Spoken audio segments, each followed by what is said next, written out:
साथियों, अभी वर्तमान समय में जब हम आपसे चर्चा कर रहे हैं, कांग्रेस कार्य समिति की मीटिंग दिल्ली के अंदर चल रही है और बहुत समय के बाद भूपेंद्र सिंह हुड्डा जी, रणदीप सुरजेवाला जी और कुमारी शैलजा जी, सभी बड़े नेता कांग्रेस के प्रदेश के उस मीटिंग के अंदर मौजूद हैं।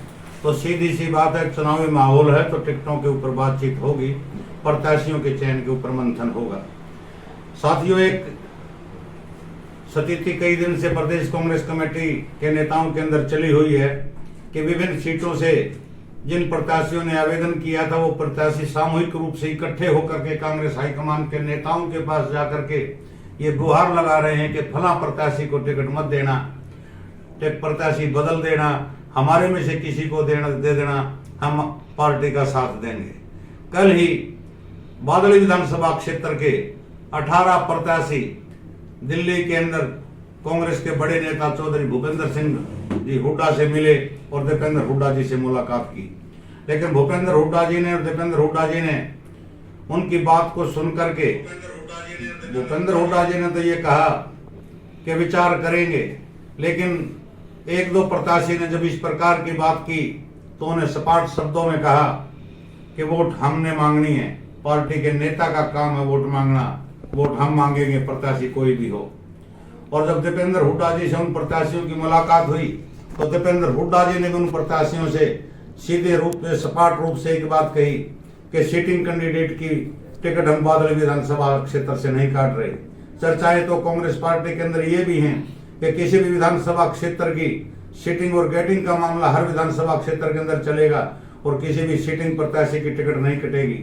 लेकिन प्रदेश बड़ा है साथियों, एक आध की टिकट इधर से उधर हो सकती है, वो स्वास्थ्य कारणों से हो या किसी और कारण से हो, उनकी चर्चा इस वीडियो के अंदर मैं आपसे नहीं करूंगा।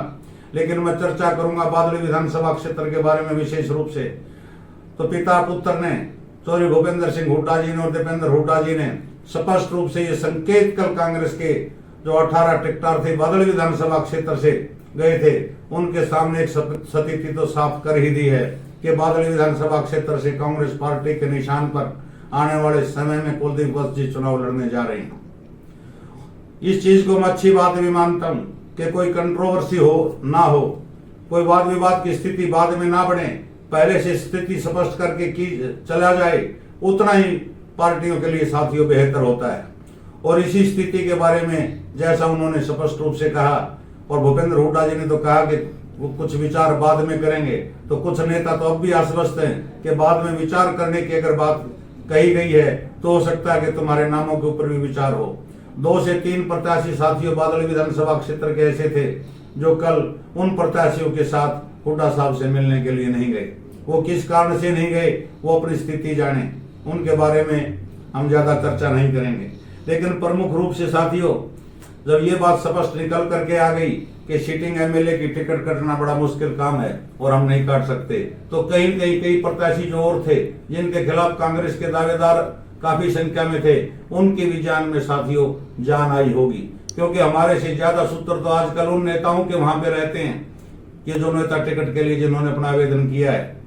और साथियों, कुलदीप वत्स का रास्ता एक तरह से बिल्कुल बादल विधानसभा क्षेत्र से आप मान करके चलो कि टिकट का रास्ता उनका साफ हो गया है। चुनाव का आधा सफर उनका हो गया, आधा सफर बाकी है। वो जनता ने आशीर्वाद देना है, जनता कितना आशीर्वाद देगी समय बताएगा। और काफी सीटों पर भी तो साथियों इस फैसले का असर पड़ने वाला है। जैसा मैंने अभी चर्चा आपसे किया कि सीटिंग गेटिंग के फार्मूले को देख करके और एक कठोर निर्णय जो आप कुछ प्रत्याशी कह रहे थे कि हम कोई निर्णय और भी लेंगे, तो उनको भी एहसास करा दिया गया है कि पार्टी अपने सीटिंग विधायक के साथ जा रही है। तो ऐसा देख करके दूसरे प्रत्याशी अपना क्या फैसला लेंगे, क्या कोई और रणनीति बनाएंगे, लेकिन बहुत सी बातों के ऊपर एक विराम चिन्ह लगाने का काम कांग्रेस पार्टी के नेताओं ने किया है। आज मेरी 2-3 आदमियों से बात हुई जो कल उस दल के अंदर मिलने के लिए गए थे।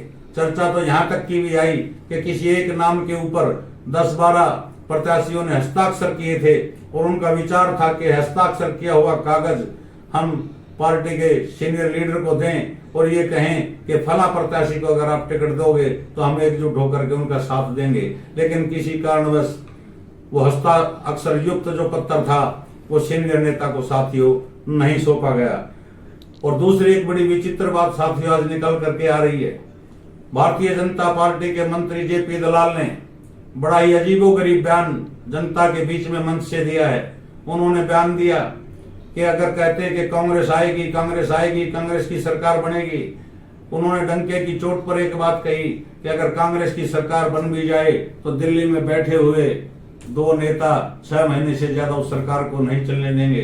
तो जेपी दलाल का अपने पार्टी के शीर्ष नेतृत्व के ऊपर यह आरोप लगाना, इस प्रकार की बात कहना क्या इंगित करती है? तो साथियों आप इसका अंदाजा स्वयं ही लगा सकते हैं। कोई लास्ट अपडेट हमारे पास साथियों कोई नई अपडेट और आएगी तो हम तुरंत वो जानकारी लेकर के आपके समक्ष पेश होंगे। तब तक के लिए शुक्रिया।